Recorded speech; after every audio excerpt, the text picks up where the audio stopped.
Let me tell you something that most women won't. We live in an age of complicated dating.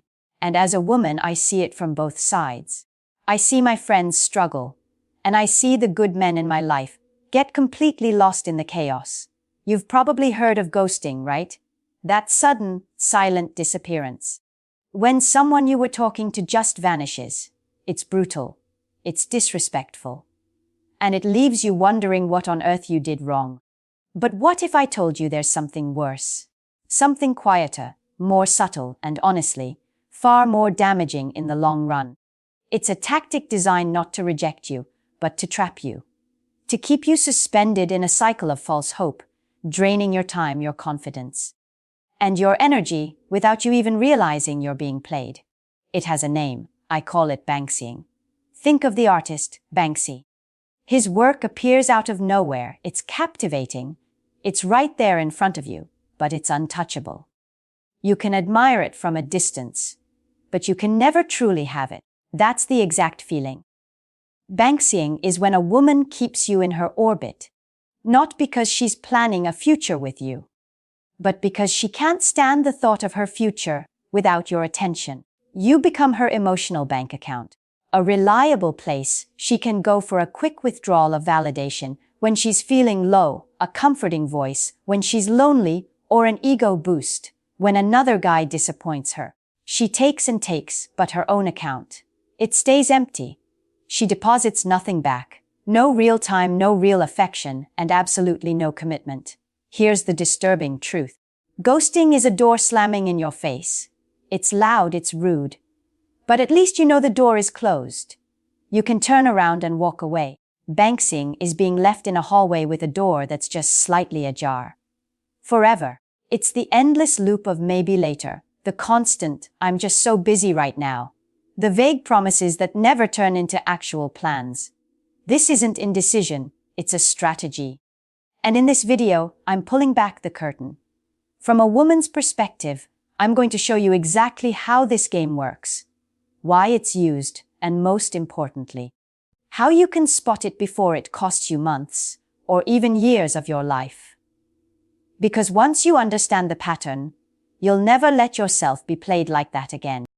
Argument 1: Ghosting versus Banksying. Why this is worse. Alright, let's break this down. Most men, you know what ghosting is. You've felt that sting. You send a text, you send another, and then you're met with nothing. Radio silence. It's like a switch was flipped. 1 minute you exist and the next you don't. And it hurts. Of course it does. It's a direct hit to the ego. It makes you question everything. Was it something I said? Did I come on too strong? It's a harsh, sudden rejection that leaves a mark. But here's the one brutal favor that ghosting does for you. It gives you an ending. It's a clean cut, a severed tie. There is no ambiguity. She is gone. And because she's gone, you are forced to move on. The chapter, as painful as it was, is over. You grieve it, you get angry about it. You learn from it, and you turn the page. Banksying is not a clean cut. It's not a severed tie. It's death by 1,000 cuts. A woman who bankses you won't disappear. In fact, her presence is the whole point. She'll stay just close enough to keep you invested. She'll respond to your message eventually. She'll make a vague plan that never really happens. She'll drop a tiny compliment, a little breadcrumb, right when she senses you're about to lose interest and walk away. This is infinitely more damaging. Why? Because it doesn't give you clarity. It gives you confusion. It keeps you in an emotional limbo. You can't move on because she's still there. You can't get closer because she never lets you. You're not rejected, but you're not chosen either. Ghosting might hurt your pride for a week, but banksying it can steal months, even years of your time, your focus, and your emotional energy. It slowly chips away at your confidence, making you believe that this state of constant waiting is all you deserve. It's not a rejection. It's an emotional prison. And she's the one holding the key, dangling it just out of reach. Argument 2: the illusion of interest. So, what makes this trap so effective? Why do so many smart, successful men fall for it? It's because on the surface, banksying looks like interest. It's a masterpiece of illusion. A woman who is Banksying you will never outright reject you. She will never say, "I'm not interested," because if she did, she'd lose her power. She'd lose her emotional ATM. Instead, she creates the illusion that something could happen, just not right now. And that illusion is the hook that keeps you on the line. Let me translate what these signals really mean. She replies to your Instagram story with a fire emoji. You think she's paying attention? She finds me attractive. The reality. It's a 2-second, low-effort action to remind you that she exists. Nothing more. She texts you late at night saying, "Thinking of you." You think, "Wow, I'm on her mind," before she goes to sleep. The reality? She was likely bored, maybe a little lonely, and scrolled through her contacts. You were a convenient source of validation. She tells you, "You're such a great guy. Any girl would be lucky to have you." You think, "She sees my value." Maybe she wants to be that lucky girl. The hard truth. She's putting you in the great guy box, which is often right next to the friend zone box. She's complimenting you as a person, not pursuing you as a partner. Here is the lesson you need to burn into your mind. Genuine interest is measured by action, not words. Real interest makes time. Real interest makes plans and keeps them. Real interest is enthusiastic and clear. It doesn't leave you guessing. Anything less is not interest. It's not complicated. It's not bad timing. It is an illusion, designed to keep you available at her convenience. And the longer you choose to believe in that illusion, the longer you'll remain stuck. Argument 3, the emotional ATM effect. Let's dig deeper into this. I used the phrase emotional ATM earlier, and I want you to really understand what that means. Because this is where the dynamic goes from unhealthy to deeply parasitic. An ATM is a machine. It's transactional. You go to it when you need something, you punch in your code, you make a withdrawal, and you walk away. You don't have a relationship with it. You don't thank it. You don't care about its feelings. It's there for one purpose: to serve your needs. When you are being banksaid, you are no longer seen as a man with his own needs, desires, and value. You have been subconsciously demoted to a utility. A human ATM for her feelings. Think about the times she reaches out to you. I'd be willing to bet it's almost never when she's happy, excited, and having a great day. Instead, she messages you when she's bored on a Tuesday night. Withdrawal entertainment. She calls you when she's upset about a problem at work, or worse, about another guy. Withdrawal comfort and support. She texts you a selfie asking what you think. Withdrawal validation and ego boost. And every single time you pay out, you listen, you comfort, you support, you validate. You give her your time, your focus, your emotional energy. You do it because you're a good guy. And you do it because you hope that this time, this interaction, will be the one that finally turns things around. But there is never a deposit. She doesn't call to see how your day was. She doesn't offer to support you when you're stressed.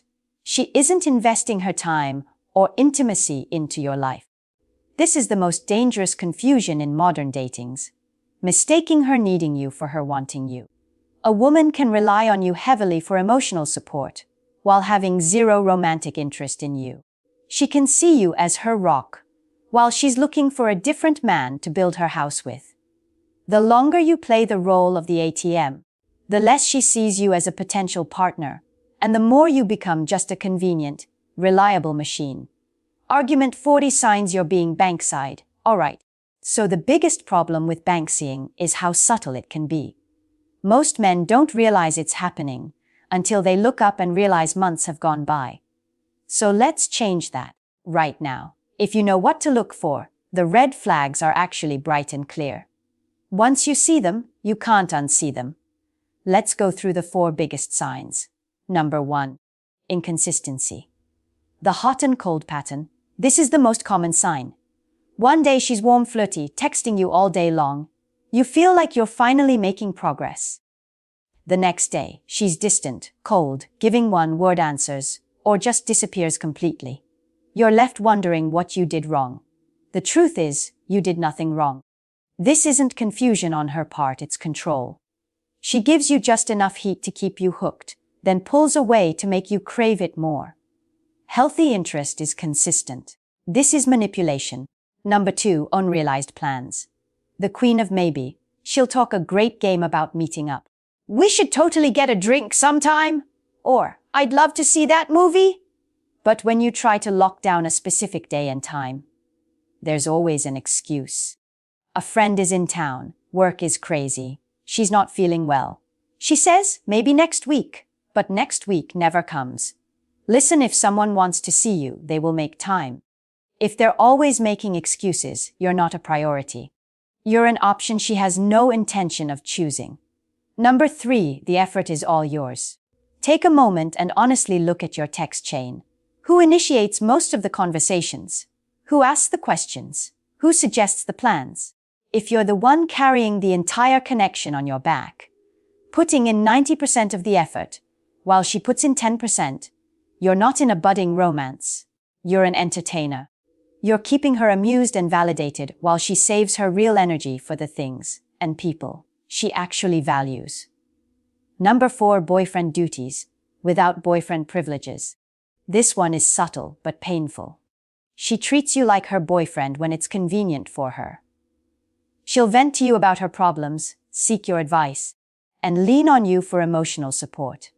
But when it comes to the actual components of a relationship, romance, intimacy, dates, meeting her friends, commitment, you are suddenly not part of the picture.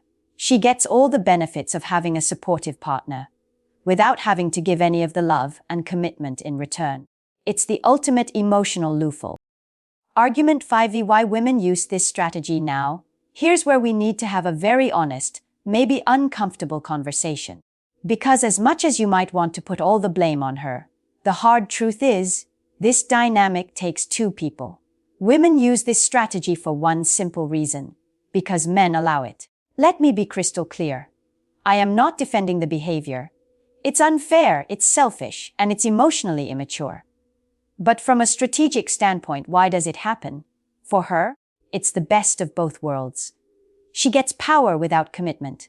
She gets a constant stream of attention, validation, and emotional support, all of the things that make her feel secure and admired, without having to actually invest in a relationship or be accountable to a partner. Why would she cut you off completely when she can keep you as a reliable backup option, a safety net? It's a low-risk, high-reward situation for her. But here's the critical part, the part you need to internalize. You are not powerless in this equation.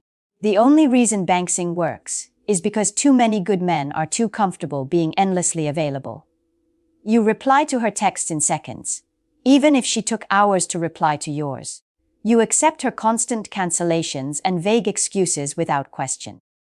You sit there patiently, waiting for her to figure things out, thinking that your loyalty and patience will eventually win her over. Let me tell you right now, it won't. Women only Banksy the men who let them. A man who values his own time, a man with standards, a man who has options and is not afraid of being alone. He doesn't get treated this way. Because if a woman tries it, he recognizes the pattern immediately and pulls back. He doesn't beg for her attention. He doesn't tolerate crumbs. He requires respect through his actions. And because of that, he gets it. So, why does it happen? Because it works. Because too many men would rather cling to false hope than face a potential rejection and walk away. If you want to stop being used as a backup option, you have to stop acting like one. Argument 6. See how Banksying destroys real attraction. This is more than just a waste of your time. Staying in a Banksying situation actively destroys the very foundation of real, lasting attraction. At its core, attraction is built on 2 things: clarity and momentum. When 2 people genuinely like each other, things move forward. There's a natural progression. Texts lead to calls. Calls lead to dates. Dates lead to a deeper connection. The interest grows, the bond strengthens. That forward motion, that momentum is what creates excitement and builds a spark into a flame. Banksying is the complete opposite of this. It is the definition of stagnation. It slams the brakes on all momentum and leaves you stuck in an endless, frustrating limbo. What starts as excitement turns into confusion. Confusion turns into self-doubt. and eventually self-doubt curdles into resentment. Once attraction is replaced with doubt and resentment, it is nearly impossible to ever get it back. But there's another, more subtle way it destroys attraction. It reverses the natural polarity. In a healthy dynamic, a man's confident, masculine energy is attractive. He leads with intention. He is clear about what he wants. He moves things forward. A woman responds to that clarity and confidence with her interest and feminine energy. But when you are being Bankside, you give up that power. You are no longer the man leading. You are the man waiting. Waiting for her to text back. Waiting for her to be free. Waiting for her to finally make up her mind. From a woman's perspective, let me be brutally honest that waiting, that passivity, doesn't read as loyalty. It doesn't read as patience. It reads as a lack of options. It reads as weakness. It kills your masculine edge and with it, any real spark she might have felt for you initially. The harshest reality is this: the longer you allow yourself to be Bankside, the less attractive you become in her eyes. You have shown her, through your actions, that you will tolerate being treated as a low priority option. And once a woman sees you as a man who happily accepts crumbs, she will never, ever see you as the man she respects enough to give the whole cake to. So there it is. Ghosting hurts, yes, but Banksying is worse. Because it's a trap that only works if you willingly sit inside it. It only works on the men who allow their hope to blind them to the reality of the situation. It thrives on your patience, your willingness to wait, and your silence. The good news is you don't have to stay there. The moment you recognize the pattern, you can take back your power. But you have to be the one to make the move. The longer you wait for her to change, the more of your own life you will waste. So, what do? How do you break free? It comes down to 3 clear steps. First, you have to accept reality. Stop making excuses for her. Stop telling yourself a story that her actions aren't supporting. If she wanted to be with you, she would be. The mixed signals, the constant delays, the maybe laters. See them for what they are: a strategy to keep you available, not a sign of her confusion. Second, you set boundaries. Your time and energy are your most valuable assets. Stop giving them away for free. Don't reward half-hearted behavior with your full attention. If she cancels a date, don't immediately rush to reschedule. Simply say, "Okay, let me know when you figure out your schedule." Match her energy. If she gives you crumbs, you don't have to give her a banquet in return. And finally, the most powerful move you can make is to walk away. Not with anger, not with drama, but with the quiet, unshakable confidence of a man who knows his own worth. Show her, and more importantly, show yourself that your peace is more valuable than her validation. The second you do that, you regain everything she's been slowly taking from you: your confidence, your energy, and your freedom to find someone who genuinely wants to be with you. Let me leave you with this, and I know it might sting, but it needs to be said. If you feel like you're being Bankside, it's not just her fault. It's yours too. Because every time you tolerate mixed signals, every time you wait for someone who clearly isn't choosing you, you are silently agreeing to be treated as less than you deserve. And no man with self-respect should ever accept that. Now, I want to hear from you. Have you ever been in this situation? Did you realize it in time? Or did it take months of wasted energy before you saw the truth? Drop your experience in the comments. I'll be reading them, because you are not alone in this. And if this video helped you see things more clearly, click that subscribe button and hit the notification bell. In the next video, I'm going to reveal the subtle signs a woman gives when she's secretly keeping another man as her other backup option. You don't want to miss that. I'll see you then.